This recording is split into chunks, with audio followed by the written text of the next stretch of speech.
당해세 알아보는 뭐 노하우 있을까요? 물어보셨는데, 지금은 이제 올해 4월 1일부터 매각 허가나 매각 결정이 된 경매나 공매로 낙찰 받은 애들은 여러분들이 이제 당해세 이렇게 신경 안 쓰셔도 돼요.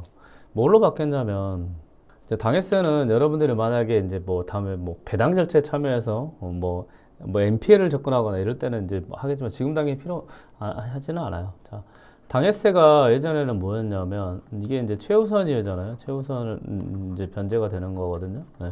그러니까 최우선 변제라는 건 뭐 소중한 임차인의 뭐 그런 게 아니고 다른 우선 변제보다 먼저 돈을 받아간다고 생각하면 돼요. 그러면 임차인, 특히 대항력 있는 임차인보다 얘가 먼저 돈을 받아갔어요. 그러면 임차인의 보증금이 뭐 얼마 있을 거 아니에요? 그러면 얘를 제외하고 나서 이제 배당이 되기 때문에 혹시나 이제 임차인의 나머지 금액을 인수할 수도 있게 됐거든요. 근데 이게 법이 바뀌었죠. 어떻게 바뀌었냐? 1번 첫 번째 단서. 임차인이 있을 때 이 단서입니다. 단서. 그리고 2번. 그 다음에 당해세를 국세. 제가 알기로는 지방세까지 적용되는 걸로 알고 있어요. 원래는 국세만 했거든요. 당해세를 원래는 우선보다 먼저 가는 최우선이라고 했다고 하면 이 단서를 없앴고 임차인이 있을 때입니다. 다른 빚들은 상관없어요. 우선했을 때 얘네들을 어때요? 이 당해세라는 걸 먼저 가는 게 아니고 똑같이 다른 조세와 똑같이 법정기일을 적용을 해서 임차인의 확정일자 날짜보다 법정기일이 뒤다. 그러면 이 임차인이 먼저 돈을 받아가고 앞이다. 그러면 이 당해세가 먼저 받아가는 한마디로 똑같아진 거예요. 그냥 이 최우선이라는 조항 자체가 사라졌죠. 언제 이게 올해 4월 1일부터 낙찰되는 물건이라고 생각하시면 돼요. 매각 허가나 매각 결정. 얘는 이제 경매고 얘는 이제 공매가 되는 거예요. 이런 애들이 이제는 이제 되기 때문에 당해세는 요즘 의미 없어요. 당해세는 의미 없고 그리고 가끔 많은 분들이 이제 세금에 대해서 이렇게 경매는 세금에 대해서 알아볼 수 있는 방법이 사실 없어요. 이제 낙찰 받고 나서는 이제 알겠죠. 세금들이 배당 요구를 하게 되면 그 세금에 대한 법정기일과 날짜를 알 수 있어요. 근데 그 전에는 모른단 말이에요. 근데 몰라도 이게 매각 물건 명세서에 세금이 있으니 문제될 수 있습니다. 그래서 낙찰받을 때 조심하세요라는 문구가 없으면 이거는 불허가 사유가 돼요, 사실. 낙찰받고 나서 그걸 확인해 봤는데 법정기일이 빠르다. 그건 여러분 좀 아셔야 되겠죠. 왜? 혹시나 불측의 손해를 낙찰자가 했을 때는 이런 불허가나 그다음에 매각 일정 취소를 할 수 있는 기회가 있습니다. 근데 내가 세금 모르잖아요. 왜? 세금을 확인할 수가 없거든요. 그러면 여러분들이 만약에 이거 팁을 하나 드릴게요. 여기 보시면 이제 가압류 근저당은 상관없어요. 어차피 이건 세금과 상관없으니까. 얘가 세금 없잖아요. 경매는 생각보다 세금 없는 애들이 많습니다. 뭐 얘를 한번 보자고요. 저는 이제 이 물건 뭔지 모릅니다. 여기 보시면 여러분들 낙찰받기 전에 이런 애들 있잖아요. 이런 그 압류해가지고 국이나 그 다음에 무슨 시가 있으면 이건 세금이에요.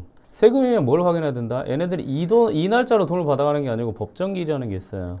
법정기일이 있는데 가끔 여기에 이 세금에 의해서 진행됐을 때 문제가 될 수 있다라는 게 매각물건 명세서상이 있다고 하면 근데 이런 매각물건 명세서상이 없죠. 세금에 대한 물건이 없잖아요. 그러면 이런 애들이 이제 향후에 낙찰을 받고 나서 세금이 혹시나 법정기일이 빠르면 불허가 사유가 돼요. 그러면 뭘 여러분들이 낙찰 받고 나서 먼저 해야 되냐? 서류를 빨리 봐야 돼요, 얘네들을. 서류를 봐야 돼, 서류. 그러니까 여러분들이 낙찰을 받고 나서는 서류 열람을 좀 해달라고 하세요. 특히 아까 이제 뭐 세금이 없는 경우에도 배당 요구하는 애들이 또 있긴 하거든요. 네, 그럴 때는 또 서류를 확인하세요.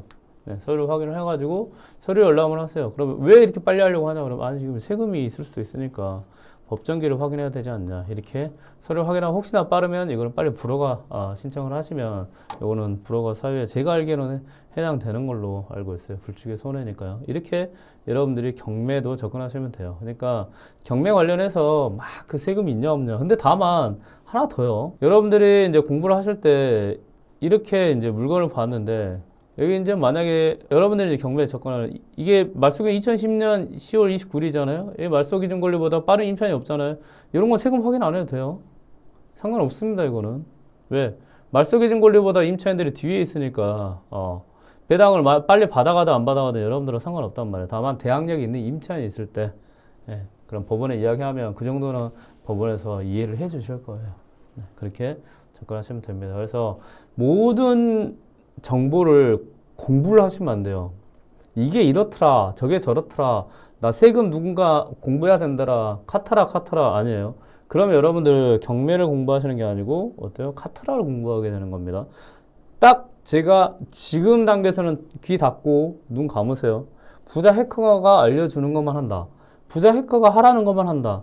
이렇게 해서 저한테 따라오신 분들이 다 잘 되셨습니다. 웬만큼. 예, 저는 제가 10년 동안 공부하고 투자했던 내용들을 가장 쉽게 그리고 가장 효율적으로 가장 격가지 없이 만들어서 여러분들한테 제공을 하기 때문에 그래서 제 부자유권 스쿨에 연배 나이 많으신 분들이 많으세요. 60, 70, 80 그분들이 지금도 열심히 하시는 게 왜 그럴까요? 네, 저한테 배우니까 쉽거든요. 그리고 정확하거든요. 그리고 제대로 알려드리고 그리고 무엇보다 할만하게 알려드리거든요. 공부하면 안 됩니다. 공부하면 안 돼요. 누가 이렇더라. 뉴스에서 보니까 이렇더라. 웬만하면 뉴스도 보지 마세요. 기사도 보지 마세요. 그건 다 자극적이에요. 왜 자극적일까요? 만에 하나 있는 거를 굉장히 가져와서 자극적으로 한단 말이에요. 그러면 이게 전부인 마냥 설명 말을 해버려요.